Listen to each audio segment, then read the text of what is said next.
코로나19 신규 확진자가 800명대로 떨어졌습니다. 하지만 감염 경로를 알 수 없는 환자 비중이 많아서 우려는 여전한 상황입니다. 게다가 영국에서 유행하고 있는 코로나19 변이 바이러스가 국내에서 처음으로 확인돼서 방역 당국에는 비상이 걸렸습니다. 취재기자 연결합니다. 이승훈 기자. 네, 이승훈입니다. 네, 먼저 코로나19 환자 발생 추이부터 정리해 주시죠. 네, 하루 신규 확진자는 모두 808명입니다. 어제 970명이 보다 적습니다. 국내 발생이 808명이고요. 해외 유입 환자가 21명입니다. 주말과 휴일 검사 건수가 일시적으로 줄어든 영향도 있어 보입니다. 국내 발생은 여전히 수도권에 감염자가 많습니다. 서울이 297명 등 수도권 신규 환자만 530명입니다. 또 경북 45명, 부산 33명 등 전국 17개 시도에서 신규 환자가 확인됐습니다. 하루 확인된 사망자도 11명입니다. 지난 한 주간의 추이를 보면요. 신규 환자 10명 가운데 7명이 수도권에서 확인됐습니다. 또 수도권의 임시 선발검사소의 PCR 검사 등을 통해서 1,340명이 확진 판정을 받은 걸로 집계됐습니다.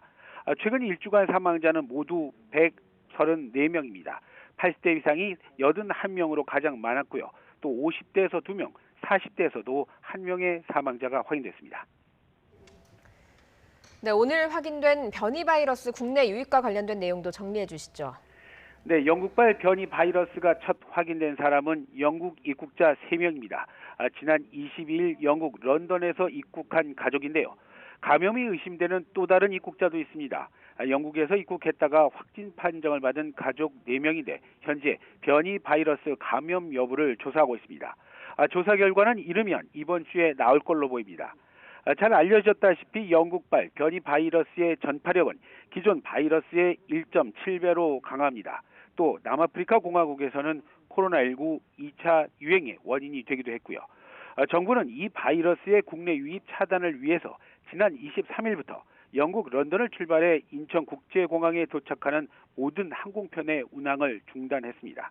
다만 이번에 변이 바이러스 감염 사실이 확인된 입국자는 운항 중단 조치 하루 전인 지난 22일에 들어왔습니다. 때문에 정부의 초기 대응이 늦은 게 아니냐는 지적이 나오고 있습니다. 방역당국은 조금 전 브리핑에서 영국발 항공편 운항 중단을 다음 달 7일까지 연장한다고 밝혔습니다. 또 경유자를 포함해서 영국 남아공에서 오는 입국자에 대해서는 PCR 음성 확인서 제출을 의무하고요.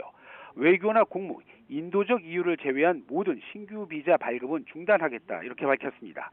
이와 함께 모든 입국자에 대해서는 격리 해제 전 진단검사를 추진하기로 했는데요. 그러니까 코로나19 바이러스가 거의 발생하지 않은 나라를 제외하곤 모든 나라에서 입국한 사람들에 대해서 격리 해제 전에 검사를 해서 변이 바이러스가 지역사회에 전파하다는 걸 사전에 통제하겠다는 겁니다. 지금까지 사회부에서 YTN 이승훈입니다.